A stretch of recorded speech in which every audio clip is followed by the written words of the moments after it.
बोल प्रेम से ओम श्री सदगुरु महर्षि में ही परमहंस महाराज जी की जय। गुरुदेव का प्रवचन सच्चे भक्त श्री महेंद्र नाथ गुप्त महाराज जी के वचनों में दो मत है, वेदांत मत और पुरांत मत।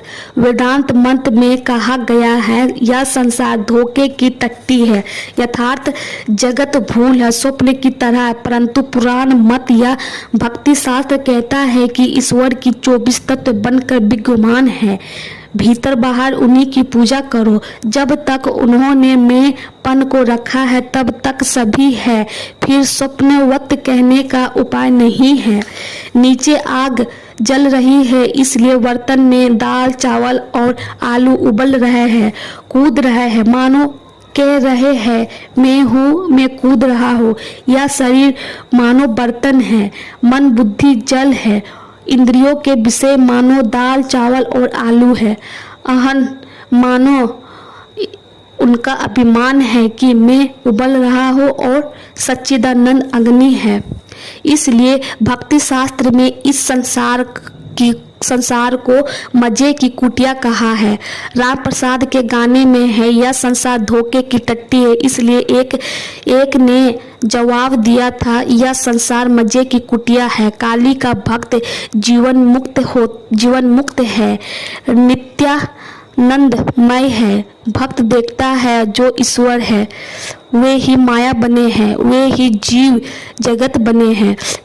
भक्त ईश्वर माया जीव जगत सबको एक देखता है। कोई भक्त सभी कुछ राम राम देखता है, राम ही सब बने हैं। कोई राधा कृष्णमय देखते हैं, कृष्ण ही ये 24 तत्व बने हुए हैं।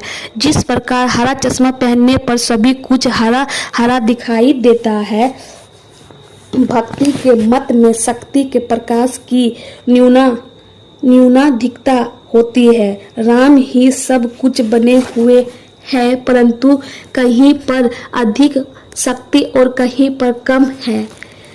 अवतार में उनका एक प्रकार का प्रकाश है और जीव में दूसरे प्रकार का अवतार को भी देह और बुद्धि है। माया के कारण ही शरीर धारण कर सीता के लिए राम रोए थे, परंतु अवतार जानबूझकर अपनी आंखों पर पट्टी बांधते हैं। जैसे लड़के चोर खेलते हैं और माँ पुकारते ही खेल बंद कर देते हैं। जीव की बात अलग है। जिस प्रकार कपड़े से आंखों पर पट्टी बंधी हुई है, वह कपड़ा पीछे से 8 गांठों से बड़ी मजबूती से बंधा हुआ है। अष्टपाश लज्जा घृणा भय जाति कुल शील शोक गुप्सा यानी निंदा, ये 8 पास है। जब तक गुरु खोल नहीं देते तब तक कुछ नहीं होता। हठ योग तथा राजयोग। बेलघर के भक्त आप हम पर कृपा कीजिए। श्री राम कृष्ण सभी के भीतर वे विद्यमान है, परंतु गैस कंपनी में अर्जी दो, तुम्हारे घर के साथ संयोग हो जाएगा, परंतु व्याकुल होकर प्रार्थना करनी होगी। कहावत है 3 प्रकार के प्रेम के आकर्षण से एक साथ होने पर ईश्वर का दर्शन होता है। संतान पर माता का प्रेम, सती स्त्री का स्वामी पर प्रेम और विषय जीवों का विषय पर प्रेम। सच्चे भक्त के कुछ लक्षण हैं। वह गुरु का उपदेश सुनकर स्थिर हो जाता, सपेरे के संगीत सुनकर सांप स्थिर होकर सुनता है, परंतु नाग नहीं। और दूसरा लक्षण है सच्चे भक्त की धारणा शक्ति होती है। केवल कांच पर चित्र खींचा नहीं जाता, किंतु रसायन युक्त कांच पर खींचा जाता है, जैसे फोटोग्राफ।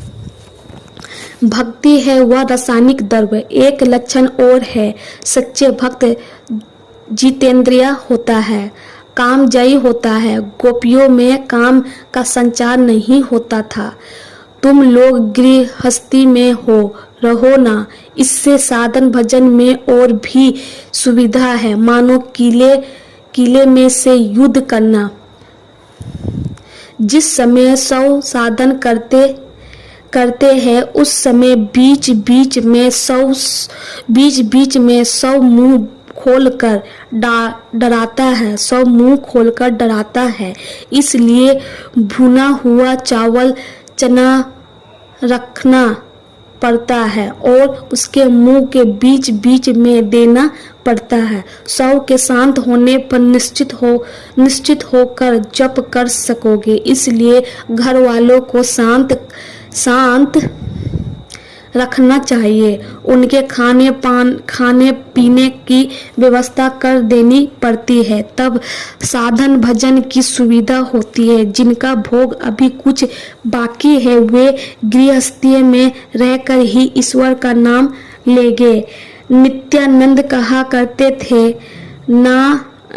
करते थे मागुर मछारे झोल, यानी युक्ति नारी कोल बोल हरि बोल। हरि नाम लेने से मागुर मछली की रसदार तरकारी तथा युक्ति नारी तुम्हें मिलेगी। सच्चे त्यागी की बात अलग है। मधुमक्खी फूल के अतिरिक्त और किसी पर नहीं बैठेगी।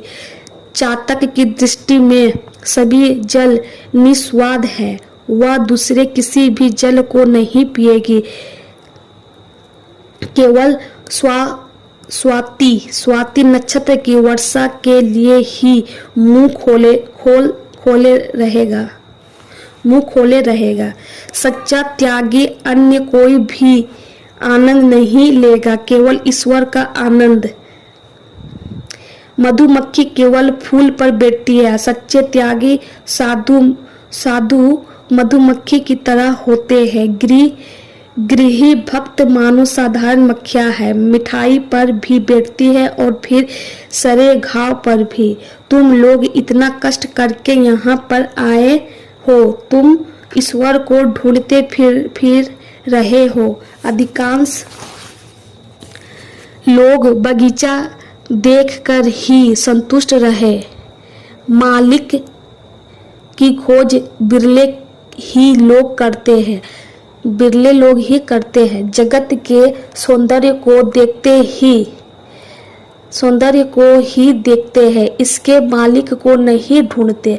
श्री राम कृष्ण गाने वाले को दिखाकर इन्होंने पष्ट चक्र का गाना गाया। वह सब योग की बातें हैं, हठ योग और राजयोग। हठ योगी कुछ शारीरिक करता है, सिद्धियां प्राप्त करना, लंबी उम्र प्राप्त करना तथा अष्ट सिद्धि प्राप्त करना, ये सब उद्देश्य है। राजयोग का उद्देश्य भक्ति, प्रेम, ज्ञान, वैराग्य।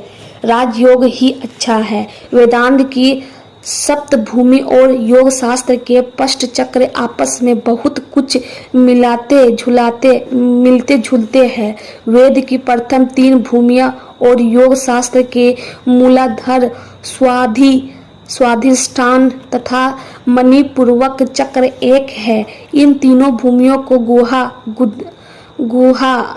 गुद्धा, लिंग तथा नाभि में मन का निवास है। जिस समय मन चौथी भूमि अर्थात अनाहत पर उठता है, उस समय जीवात्मा का शिखा की तरह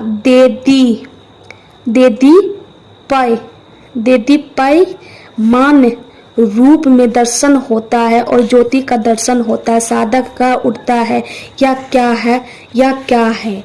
मन के 5वीं भूमि पर उठने पर केवल ईश्वर की ही बात सुनने की इच्छा होती है। यहाँ पर विशुद्ध चक्र है।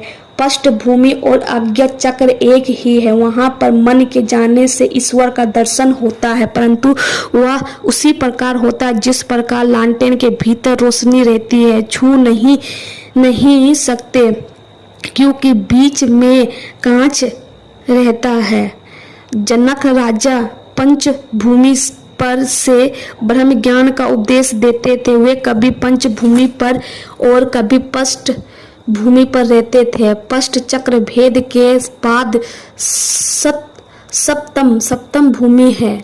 मन वहाँ जाने पर लीन हो जाता है। जीवात्मा परमात्मा एक हो जाता है। समाधि हो जाती है। देह बुद्धि चली जाती है। ब्रह्म ज्ञान नहीं रहता। अनेक तत्व का बोध नष्ट हो जाता है और विचार बंद हो जाता है। त्रैलंग स्वामी ने कहा था, विचार करते समय अनेकता तथा विभिन्नता का बोध होता है। ईश्वर दर्शन के लक्षण जिसने ईश्वर को प्राप्त किया है, उसके कुछ लक्षण है। वह बालक की तरह, उत्तम की तरह, उन्मत्त की तरह, जड़ की तरह या पिशाच की तरह बन जाता है और उसे सच्चा अनुभव होता है कि मैं यंत्र हूँ और वे यंत्री है। वे ही करता है और सभी और करता है। जिस प्रकार सिक्कों ने कहा था, पत्ता हिल रहा है, वह भी ईश्वर की इच्छा है। राम की इच्छा से ही सब कुछ हो रहा है, यह ज्ञान होता है। जैसे चुलाहे ने कहा था, राम की इच्छा से ही कपड़े का दाम 1 रुपये अच्छे आना है। राम की इच्छा से ही डकैती हुई, राम की इच्छा से ही डाकू पकड़े गए, राम की इच्छा से ही पुलिस वाले मुझे ले गए और फिर राम की इच्छा से ही मुझे छोड़ दिए। संध्या निकट थी। श्री रामकृष्ण ने थोड़ा भी विश्राम नहीं किया। भक्तों के साथ लगातार हरि कथा हो रही थी। अब मनीरामपुर और बेलघर के तथा अन्य भक्तगणों भूमि सट होकर उन्हें प्रणाम कर देवालय में देव दर्शन के बाद अपने अपने स्थानों को लौटने लगे। बोल प्रेम से ओम श्री सद्गुरु महाराज की जय।